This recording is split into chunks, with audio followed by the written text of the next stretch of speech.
तो बेटा आप सभी बच्चों का स्वागत है maths world by Praveen Singhal में। तो बेटा अगर आपको मेरे वीडियोस पसंद आ रहे हैं तो प्लीज़ मेरे चैनल को ज़्यादा से ज़्यादा लाइक शेयर एंड सब्सक्राइब करें। मेरे चैनल का नेम है maths world by Praveen Singhal. तो बेटा आज की क्लास में हम अपने थ्योरी ऑफ कन्वर्जेंस की बुक को कंटिन्यू कर रहे हैं। तो अभी तक मैं 2 वीडियोस अपलोड कर चुका हूँ, जिसमें पहली वीडियोस में मैंने आपको बेसिक्स के बारे में बताया था और दूसरे के अंदर मैंने आपको कन्वर्जेंट, डाइवर्जेंट और ऑसिलेट की डेफिनेशन समझाई थी विद एग्जाम्पल। और उसके अलावा मैंने आपको उस वीडियो में नेगेटिव टेस्ट भी करवा दिया है। और नेगेटिव टेस्ट में अगर हमारा आंसर UN पर लिमिट लगाने पर इक्वल टू 0 आता है तो नेगेटिव टेस्ट फेल हो जाएगा और सीरीज़ में भी कन्वर्जेंट और में भी डाइवर्जेंट, मतलब हमें कोई रिजल्ट नहीं मिला और हमें कोई और टेस्ट लगाकर आगे अपने क्वेश्चन को सोल्व करना होगा। तो आज की क्लास में पहले कुछ टेस्ट और देखते हैं और फिर हम काफ़ी सारे क्वेश्चंस के बारे में बात करेंगे। तो बेटा नेक्स्ट टेस्ट है हमारे पास जिप्पी टेस्ट, यानी गुणोत्तर श्रेणी के लिए टेस्ट। तो ये टेस्ट सिर्फ तब लगाएंगे जब सीरीज जिप्पी हो। दिस टेस्ट ओनली अप्लाई, सिर्फ तब अप्लाई करोगे व्हेन सीरीज इज जिप्पी, जब आपको जो गिवन क्वेश्चन है वो एक जिप्पी सीरीज है यानी गुणोत्तर श्रेणी है, तभी आप ये टेस्ट लगाओगे। अदरवाइज ये टेस्ट कभी भी नहीं लगाना। तो पता लग गया ना क्वेश्चन देखते ही कि जिप्पी टेस्ट लगेगा या नहीं। जिप्पी टेस्ट सिर्फ तब लगेगा जब गिवन क्वेश्चन एक जिप्पी सीरीज होगी, अदरवाइज नहीं लगाएंगे। अब जिप्पी टेस्ट कहता क्या है? अगर सीरीज जिप्पी है, मतलब जो आपको इनफाइनाइट सीरीज दे रखी है like U1 plus U2 up to UN plus and so on, अगर ये एक इनफाइनाइट सीरीज तो है ही, इनफाइनाइट सीरीज तो है ही, और किस टाइप की सीरीज है? जिप्पी सीरीज। अगर ये जिप्पी सीरीज है तो आप डायरेक्ट जिप्पी टेस्ट लगाकर बता दोगे कि सीरीज कन्वर्जेंट है या डाइवर्जेंट। और उसके लिए करना क्या होगा आपको? सिर्फ इतना सा काम, जो आपको इनफाइनाइट सीरीज दे रखी है आप, क्योंकि वो जिप्पी सीरीज है, अगर वो इनफाइनाइट सीरीज एक जिप्पी सीरीज है तो आप इसका रेशो निकाल लोगे। तो आप इसके अंदर सिर्फ और सिर्फ रेशो निकाल लोगे, और रेशो निकालना आपको आता है। U2 को U1 से डिवाइड कर दो तो रेशो आ जाएगा। बेटा जो रेशो का मान आएगा, अगर रेशो का मान 1 से कम आता है, अगर जीपी सीरीज है तो आप उसका रेशो निकालो। अगर रेशो का मान 1 से कम आता है तो जीपी टेस्ट कहता है कि ये जो इनफाइनाइट सीरीज है, यानी ये वाली समेशन UN का मतलब इसी चीज़ से है, जो ये इनफाइनाइट सीरीज है उसे आप कन्वर्जेंट बोल देंगे। तो आंसर मिल गया बस। अगर सीरीज इनफाइनाइट वाली जिप्पी सीरीज है तो आप उसका बस रेशो निकाल लो, और अगर रेशो का मान 1 से छोटा आ रहा है तो आप कह दोगे कि सीरीज कन्वर्जेंट है। मोड भी लगा लो, अगर नेगेटिव भी आ रहा होगा तो आप उसको पॉजिटिव मानोगे। जैसे अगर अपना रेशो मान लो माइनस का 1/2 आ गया तो उसको मतलब 1/2 से ही है, और 1/2 1 से छोटा है तो सीरीज आपकी सीधा कन्वर्जेंट हो जाएगी। फिर वो कहता है इफ़, तो ये हमारा बस टेस्ट का याद रखने का तरीका है। आप उस जीपी सीरीज का रेशो निकाल लो। अगर ratio greater than equal to 1 है, यानी रेशो का मान या तो 1 के बराबर है या 1 से ज़्यादा, तो उस केस में आपकी जो गिवन इनफाइनाइट सीरीज है वो एक डाइवर्जेंट सीरीज है। तो जीपी टेस्ट बहुत ही ईजी है, आपको लगाना सिर्फ ये तब है जब गिवन क्वेश्चन एक जीपी सीरीज है।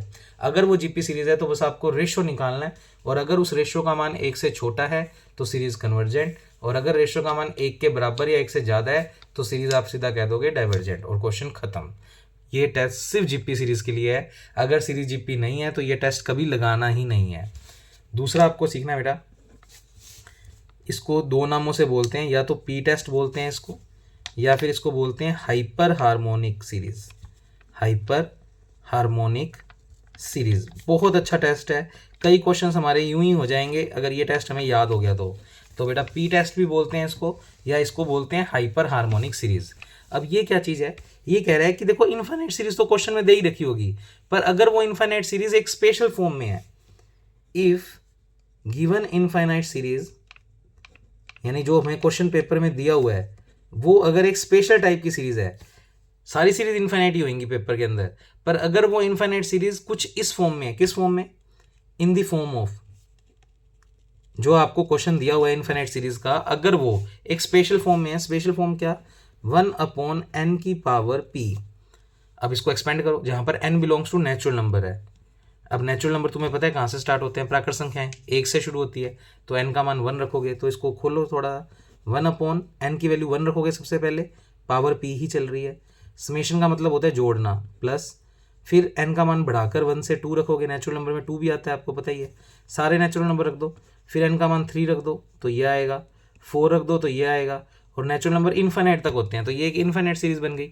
तो मैं यही कह रहा हूँ कि अगर आपको गिवन जो इनफाइनाइट सीरीज है वो कुछ स्पेशल फॉर्म यानी इस फॉर्म में है, पर्टिकुलर अगर इस फॉर्म में है जिसमें नीचे तो नेचुरल नंबर चल रहे हैं कंटिन्यू, और ऊपर पावर जो है वो सेम रह रही है, हर टर्म के अंदर पावर p रह रही है। अब p की कोई वैल्यू हो सकती है, हो सकता है 2 2 2 2 2, हो सकता है 3 3 3 3, हो सकता है 1/2 1/2 1/2। तो नीचे नेचुरल नंबर चलने चाहिए और उनकी पावर एक फिक्स चलनी चाहिए। फिक्स का नाम फिलहाल मैंने p रखा हुआ है। तो बेटा ये कहता है p टेस्ट लगा दो, और p टेस्ट क्या कहता है, इसे ही हाइपर हार्मोनिक सीरीज बोलते हैं, इसलिए इस टेस्ट का नाम हाइपर हार्मोनिक सीरीज भी रख दिया। और पी टेस्ट क्यों रखा है, क्योंकि मैंने पावर को पी से दिखाया है। तो बेटा इस सीरीज को बोलते हैं हाइपर हार्मोनिक सीरीज, और उस केस में आप डायरेक्ट ये वाला टेस्ट लगा दो, आपको कोई नेगेटिव टेस्ट लगाने की जरूरत नहीं है। मतलब अगर आपका इनफाइनाइट सीरीज इस फॉर्म में है तो आप डायरेक्ट पी टेस्ट लगाकर उस क्वेश्चन को सोल्व कर दो। तो पी टेस्ट क्या कहता है, पी टेस्ट कहता है आपको जो सीरीज ये वाली फॉर्म में दे रखी है उसमें आप p की वैल्यू निकाल लो। p की वैल्यू दिखी जाएगी, जैसे मान लो 1/n² है तो इसका मतलब p की वैल्यू 2 है। अगर 1/n³ है तो इसका मतलब p की वैल्यू 333 है। तो बेटा वो कहता अगर p का मान जो भी है वो 1 से बड़ा है तो गिवन सीरीज इज, जिसका नाम आप un भी कह सकते हो, इसी सीरीज का नाम मैं un रख रहा हूँ क्योंकि ये मेरा गिवन क्वेश्चन है। तो ये सीरीज मेरी हो जाएगी कन्वर्जेंट। तो यदि p का मान 1 से बड़ा है तो वो सीरीज कन्वर्जेंट हो गई।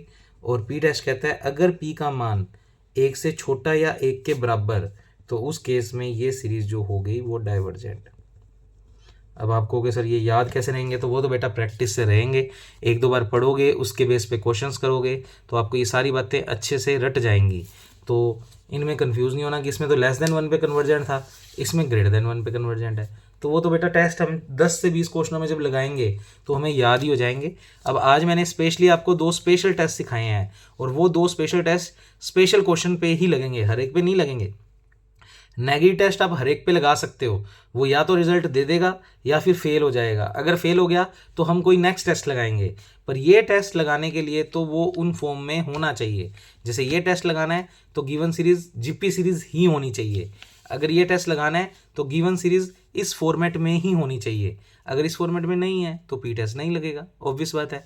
अगर सीरीज जीपी नहीं है तो ये टेस्ट नहीं लगेगा। तो ये 2 स्पेशल टेस्ट हैं, आप ऊपर हेडिंग भी लगाना चाहो तो ये स्पेशल टेस्ट हैं। स्पेशल टेस्ट का मतलब स्पेशल चीज़ों पे ही लगेंगे।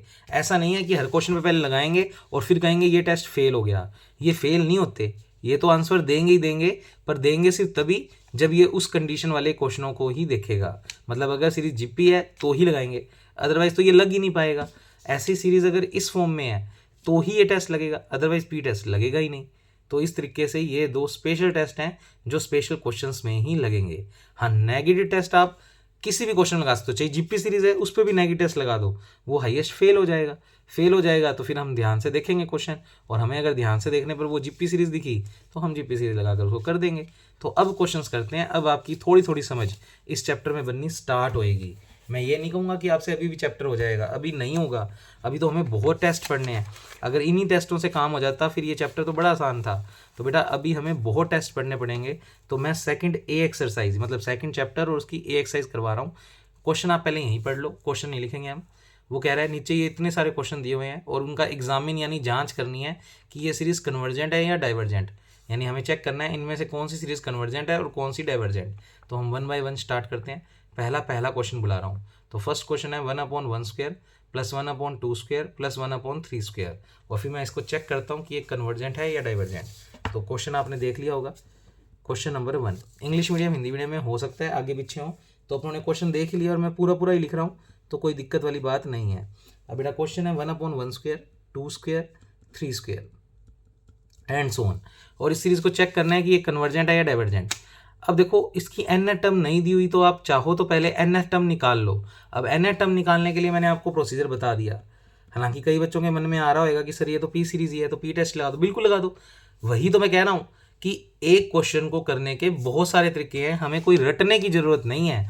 अगर किसी बच्चे को ये डायरेक्ट पी सीरीज दिख रही है तो वो डायरेक्ट पी टेस्ट लगाकर इसका आंसर निकाल सकता है। और अगर किसी को एक बार पी सीरीज नहीं दिख रही तो वो पहले इसके लिए नेगेटिव टेस्ट लगाएगा, और नेगेटिव टेस्ट लगाने के लिए उसको यूएन चाहिए। इस क्वेश्चन में यूएन दे नहीं रखा तो हम पहले यूएन निकाल लेते हैं। तो मैं आपको दोनों तरीकों से करके दिखाऊंगा। मतलब मैं रट्टा नहीं मार रहा कि मैंने तो देखा, अगर मेरे को तो हालांकि पता है ये पी सीरीज है और आंसर मैं 1 मिनट में निकाल दूंगा।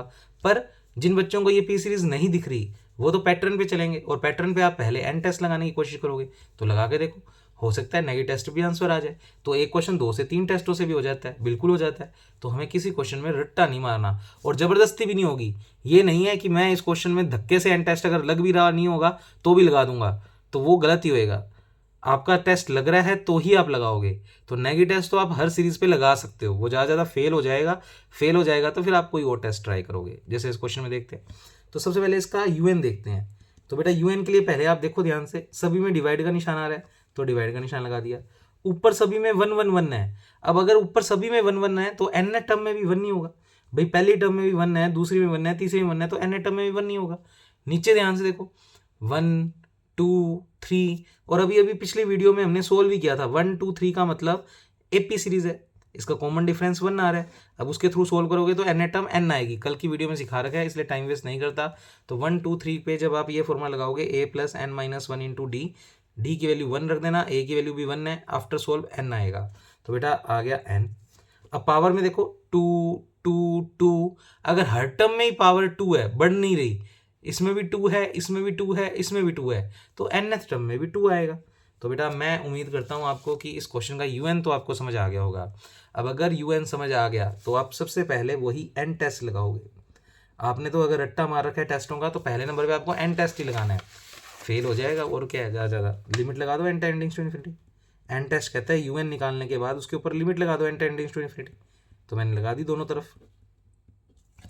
अब लिमिट अप्लाई तब कर सकते हैं जब कोई इनडिटर्मिनेंट फॉर्म ना बने, और बिल्कुल नहीं बन रही। आप इन्फिनिटी रखोगे तो इन्फिनिटी का स्क्वायर कितना होता है, इन्फिनिटी, और 1 अपॉन इन्फिनिटी कितना होता है, 0। तो कोई दिक्कत नहीं है, लिमिट अप्लाई कर सकते हो। कोई इनडिटर्मिनेंट वो 7 फॉर्म में से कोई भी नहीं बन रही, तो पुट कर दिया, तो ये आ गया 0। बेटा यूएन पर लिमिट लगाने पर 0 आ गया, तो एन टेस्ट तो फेल हो गया। अब एन टेस्ट तो कहता है अगर भैया इसका मान इक्वल टू 0 आ गया, कल नॉट इक्वल टू 0 आया था तो अपना आंसर ही आ गया था डाइवर्जेंट।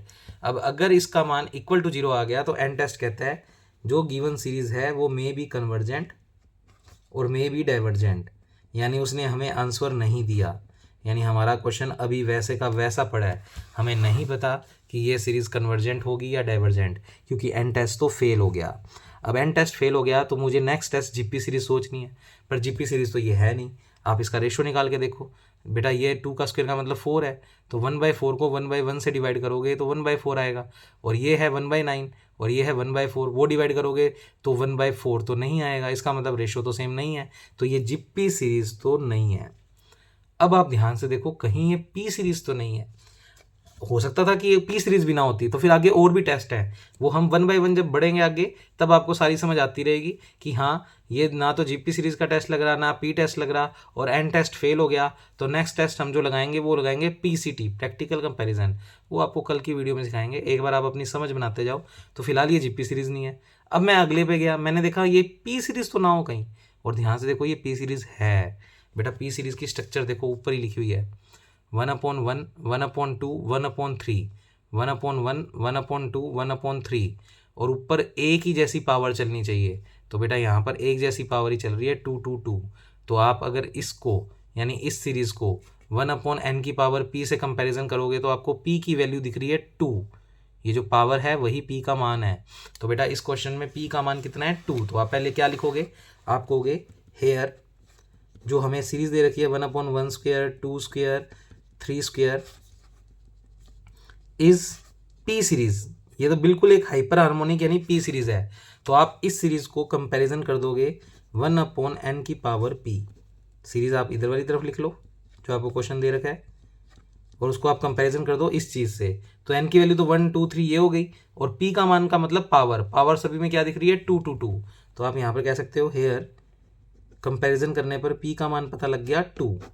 और p टेस्ट को पढ़ लो क्या कहता है, वो कहता है p का मान आने के बाद आप चेक करो कि p की वैल्यू जो भी आई है अगर वो 1 से बड़ी है तो सीरीज कन्वर्जेंट, और 1 से छोटी या 1 के बराबर है तो सीरीज डाइवर्जेंट। अब मेरे इस क्वेश्चन में p का मान 2 है और 2 का मतलब ग्रेटर देन 1, तो इसका मतलब p का मान 1 से क्या आ रहा है, बड़ा। तो आप कहेंगे क्योंकि p का मान 1 से बड़ा आ रहा है तो आपके अकॉर्डिंग p टेस्ट कहता है सीरीज जो होगी वो कन्वर्जेंट होगी। तो बेटा इस क्वेश्चन का आंसर आ गया कि ये गिवन सीरीज़ एक कन्वर्जेंट सीरीज़ है। इस तरीके से आप टेस्ट लगा कर बता सकते हो कि सीरीज़ कन्वर्जेंट है या डाइवर्जेंट। तो मैंने आपको बताया कि इसमें मैंने पहले देख, हालांकि मेरे को दिख रहा था ये पी टेस्ट से हो जाएगा, आप डायरेक्ट इस क्वेश्चन को यहाँ से कर सकते थे। आप इसको पी सीरीज से कंपैरिजन करते तो पी का मान आता 2 और 2 का मतलब 1 से बड़ा, तो आप कहते हैं सीरीज कन्वर्जेंट। आप नेगेटिव टेस्ट मत लगाओ, चाहिए कोई लगा के दिखाना जरूरी नहीं है, पर मैं आपको बता रहा हूँ कि आपको रट्टा नहीं मारना, आपको हर क्वेश्चन को पैटर्न वाइज करना है। फेल हो जाएगा तो आपको नेक्स्ट टेस्ट अप्लाई करना है, वो भी फेल हो जाएगा तो फिर नेक्स्ट टेस्ट। अब मान लो ये पी टेस्ट भी फेल हो जाता, मान लो ये पी सीरीज होती ना तो वो लगता ही ना, तो फिर कोई और टेस्ट सोचते। तो वो टेस्ट अभी धीरे धीरे जब हम आगे बढ़ेंगे इस चैप्टर में आपको समझ में आ जाएंगे। तो फिलहाल आज आपको वीडियो में फोकस करना है इन 2 टेस्ट पे और एक नेगेटिव जो हम पिछली वीडियो में पढ़ चुके हैं। तो और क्वेश्चंस करते हैं और समझ बनाते हैं। तो बेटा जैसे कि हमारे पास सेकंड ए एक्सरसाइज का ही अगला क्वेश्चन है, क्वेश्चन नंबर 2। क्वेश्चन मैं लिखता हूँ, आपको यहीं पर देख के पता लग जाएगा। 2/3 की स्क्वायर 2/3 की power n-1 and so on. अब जैसे ऐसे करके अगर दे दे तो इसका मतलब ये nth टर्म है। अब चाहो तो आप पहले इसको नेगेटिव से करके देख लो, और अगर अब आपको समझ में आ रहा है तो आप डायरेक्ट देखो ये एक जीपी सीरीज है। कैसे पता लगा बेटा, 2/3 को 1 से डिवाइड करोगे तो 2/3 आएगा, 2/3 की स्क्वायर को 2/3 से डिवाइड करोगे तो एक पावर कट जाएगी तो 2/3 आएगा। इसका मतलब this is an GP series, this is a GP series. और अगर हमें देखते ही पता लग गया ये जीपी सीरीज है तो बेटा आप इसका बस रेशियो निकाल लो। तो रेशियो निकालने का फॉर्मूला होता है सेकंड टर्म को 1 टर्म से डिवाइड कर दो या थर्ड टर्म को सेकंड टर्म से डिवाइड कर दो, जैसे मर्जी कर लो। तो मैंने 2/3 को 1 से डिवाइड कर दिया तो कितना आ गया 2/3। बेटा रेशियो का मान आ गया 2/3। मोड लगा लो, मोड का मतलब अगर ये वैल्यू नेगेटिव भी आ रही होती तो मैं इसको पॉजिटिव ही समझता। तो ये आ गया रेशियो का मान। अब बेटा 2/3, आप 2/3 यानी 2 का 3 से डिवाइड लगवाओगे तो वैल्यू 1 से छोटी आएगी। ऑब्वियस बात है, नीचे वाली चीज़ बड़ी है ऊपर वाली छोटी है, तो ये वैल्यू 0 से 0 पॉइंट कुछ आएगी। 0 पॉइंट कुछ का मतलब ये वैल्यू 1 से क्या आएगी, छोटी। अब रेशियो का मान 1 से छोटा आ रहा है। और जीपी टेस्ट को पढ़ लो क्या कहता है बेटा, जीपी टेस्ट कहता है अगर अपने रेशियो का मान 1 से छोटा तो सीरीज क्या होगी, कन्वर्जेंट। तो बेटा इस क्वेश्चन में गिवन सीरीज जो है, जिसका मैं नाम समेशन यूएन दे देता हूँ, आप पेपर में पहले इसका नाम रख दिया करो, लेट समेशन यूएन बराबर दिस। तो बेटा ये सीरीज क्या आ गई, कन्वर्जेंट। तो शायद अब आपकी थोड़ी थोड़ी समझ बनने लगी है। और चाहो तो इसकी एन टर्म आपको दे रखी है ये, इसके ऊपर आप पहले नेगेटिव टेस्ट लगा लो, यानी लिमिट लगा दो। तो नेगेटिव टेस्ट लगाने पर हो सकता है आंसर ही आ जाए। आंसर कब आएगा, अगर लिमिट लगाने पर नॉट इक्वल टू 0 वैल्यू आए तो नेगेटिव टेस्ट कहते हैं सीरीज डाइवर्जेंट होगी। पर अपना आंसर आ चुका है कन्वर्जेंट, इसका मतलब नेगेटिव टेस्ट फेल हो रहा है। लगा के देखो, मैं लगा के दिखाता हूँ और करके दिखा रहा हूँ इस क्वेश्चन को दूसरे तरीके से। तो इस सीरीज का यूएन टर्म हमें दे रखा है 2/3 की पावर n-1, ना भी दे रखा होता तो बेटा ये जीपी सीरीज है। जीपी सीरीज की एन टर्म निकालने का फॉर्मूला आपको लिखवाया था r की पावर n-1। ए का मान 1 है, r की वैल्यू 2/3 है और पावर n-1 करते तो यही आता। तो बिल्कुल इसकी एन टर्म अगर आप खुद से निकालते तो जीपी सीरीज की एन टर्म के फॉर्मूले से यही वैल्यू आती। मैं बता देता हूँ जिन बच्चों को समझ नहीं आ रहा, बेटा फॉर्मूला लगता है ar की पावर n-1, क्योंकि ये जीपी सीरीज है। अब a की वैल्यू यानी फर्स्ट टर्म 1 है इस क्वेश्चन के अंदर, तो a का मान 1 रखोगे। r की वैल्यू अभी भी 2/3 निकाली है, पावर n-1, तो कुल मिलाकर 2/3 की पावर n-1। तो उसने दे रखी है, ना दे रखा होता तो हम निकाल भी लेते तो भी हमें आ रही है समझ में। अब आप तो नेगेटिव टेस्ट लगाओ, नेगेटिव टेस्ट कहता है n आते ही आप उसके ऊपर लिमिट लगा दो। तो मैंने लिमिट लगा दी n टेंडिंग्स टू इन्फिनिटी, इस तरफ भी लगा दी 2/3 की पावर n-1। अब मैंने रूल सिखाया था कि लिमिट तभी अप्लाई करनी है जब इनडिटरमिनेंट फॉर्म ना बन रही हो। फिलहाल अगर मैं n को इन्फिनिटी रखता हूँ तो इन्फिनिटी -1 क्या होता है, इन्फिनिटी। तो 2/3 की पावर ये क्या बन गया, इन्फिनिटी। फिलहाल ये 2/3 की पावर क्या बन गया, इन्फिनिटी। और बेटा 2/3 आपको पता है 1 से छोटा नंबर है, 2/3 की वैल्यू 0 पॉइंट कुछ है यानी 1 से छोटा। और मैंने नोट लगवाया था अगर कोई नंबर 1 से छोटा और उसकी पावर अगर इन्फिनिटी है तो इसका मतलब उसका मान 0 आएगा। तो आफ्टर अप्लाइंग लिमिट ये वैल्यू 0 आएगी। तो आप पहले लिमिट लगा दो, तो ये बना 2/3 की पावर इन्फिनिटी -1। इन्फिनिटी -1 होता है बेटा इन्फिनिटी, और कोई भी नंबर 1 से छोटा उसकी पावर इन्फिनिटी। तो मैंने नोट लगाया एनी नंबर लेस देन 1 की पावर इन्फिनिटी होता है 0। तो बेटा इसकी पावर इन्फिनिटी करने पर क्या आएगा, 0। इसका मतलब यूएन पर लिमिट लगाने पर आंसर आ रहा है 0। तो एन टेस्ट फेल हो गया। फेल नहीं बोलते, बस इसको ये बोलते हैं सीरीज में भी कन्वर्जेंट और में भी डाइवर्जेंट। अब अगर ये टेस्ट हमारा एक कसम से फेल हो गया तो फिर हम कोई और टेस्ट पे जाएंगे, और कोई और टेस्ट में मैंने ध्यान से देखा तो ये तो जीपी सीरीज है, जीपी सीरीज है तो जीपी टेस्ट लगा के काम खत्म कर दिया। अच्छा अगर आपको जीपी टेस्ट भी नहीं याद मान लो, तो मैं जब आगे टेस्ट करवाऊंगा पीसीटी, डी ए लंबर्ट, आप वो लगाओगे तो भी आंसर आ जाएगा। मतलब एक क्वेश्चन को करने के बहुत तरीके हैं, शर्त टेस्ट सही लगना चाहिए और सही तरीके से आपकी कैलकुलेशन होनी चाहिए। ये नहीं मैथ्स की कैलकुलेशन कैसे भी कर दो, कुछ भी काट दो, लिमिट में अनडिटरमिनेट फॉर्म बन रही है और आपने उसको इग्नोर करके आंसर निकाल दिया, तो वो चीज़ें गलत मानी जाएंगी। पर एक क्वेश्चन को करने के बहुत तरीके हैं। ये जीपी सीरीज से भी हो गया, और अभी आगे जब हम और टेस्ट सीख लेंगे तब आप इस क्वेश्चन को किसी और टेस्ट से भी कर सकते हो, आंसर सेम ही आएगा। जैसे इस क्वेश्चन में जीपी सीरीज का कंसेप्ट लगने के बाद आंसर आ चुका था कन्वर्जेंट, तो ये बात पक्की है कि कोई और भी टेस्ट अगर इसमें लग रहा होगा तो आंसर इसका कन्वर्जेंट ही आएगा। कोई और आंसर नहीं है कि कोई और टेस्ट लगाने पर आंसर भी चेंज हो जाएगा, ऐसा नहीं होगा। टेस्ट लग जाएगा कोई और भी, मैं ये नहीं कह रहा टेस्ट कोई और नहीं लगेगा, पर टेस्ट कोई सा भी लगे, इसका आंसर एक बार अगर कन्वर्जेंट आ चुका है तो बाद में किसी और टेस्ट से भी लगाने पर इसका आंसर कन्वर्जेंट ही आएगा, कुछ और चेंज नहीं होगा। तो बेटा ये क्वेश्चन उम्मीद करता हूँ आपको समझ में आया होगा। अब हम कुछ क्वेश्चंस और देख लेते हैं स्पीड से, जिससे हमारी समझ और बन जाए।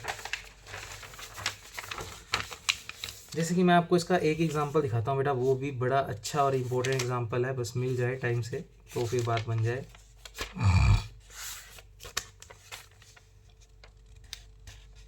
हाँ, जैसे ये रहा बेटा एग्जांपल नंबर 2, मैं लिख ही देता हूँ। वो कह रहा है इसकी कन्वर्जेंस चेक करो। कन्वर्जेंस का मतलब ये डाइवर्जेंट भी हो सकता है, कन्वर्जेंट भी हो सकता है। जैसे ये सीरीज़ है, अब देखो इसका हमें समझ में नहीं आ रहा एन एटम, क्योंकि ऊपर 1 2 6 है, एपी तो नहीं है, नीचे भी एपी नहीं है, तो उसने खुद दे रखी है एन एटम। क्या दे रखी है? 2 की पावर n-2, 2 की पावर n+1। अब एक बात सुनना, मैंने आपको कहा था कि जो भी एन टर्म होती है उसमें अगर एन की वैल्यू 1 रखोगे, 2 रखोगे तो ये आंसर बन जाते हैं। जैसे इस क्वेश्चन में अगर हम बात करें तो ये आपके लिए यूएन हो गया। इस क्वेश्चन के अंदर ये डायरेक्ट आपको यूएन दे रखा है। कितना दे रखा है? 2 की पावर n-2, 2 की पावर n+1, ये आपको यूएन दे रखा है। अब मैंने कहा था सबसे पहले आप इसके ऊपर एन टेस्ट लगाओगे। देखो पी सीरीज नहीं है, देखते पता लग रहा है, ना ही जीपी सीरीज है, इसका मतलब इसमें वो 2 टेस्ट तो लगना ही नहीं। तो पहला टेस्ट तो आप एन टेस्ट ही लगाओगे, एन टेस्ट के लिए यूएन आपको दे रखा है।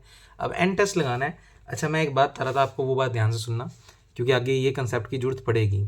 मैंने कहा था जो भी यूएन होता है ना, उसके अंदर आप एन की वैल्यूज रख रख के देख लिया करो कि जो टर्म दी हुई हैं वो बन रही हैं या नहीं। अब जैसे इस क्वेश्चन में पर्टिकुलर अगर मैं एन को 1 रखूँ तो बेटा 2 की 1 क्या होता है? 2, 2 - 2 कितना होता है? 0। तो पहली टर्म तो मेरी 1 है, जबकि यहाँ से तो पहली टर्म 0 बन रही है, तो अब तो मिसमैच हो रहा है। इसका मतलब ये यूएन तो गलत है। तो गलत नहीं है बेटा, ये सीरीज़ ध्यान से देखो, आपको क्वेश्चन में डॉट डॉट दिया हुआ है, इसका मतलब ये इनफाइनाइट सीरीज़ है।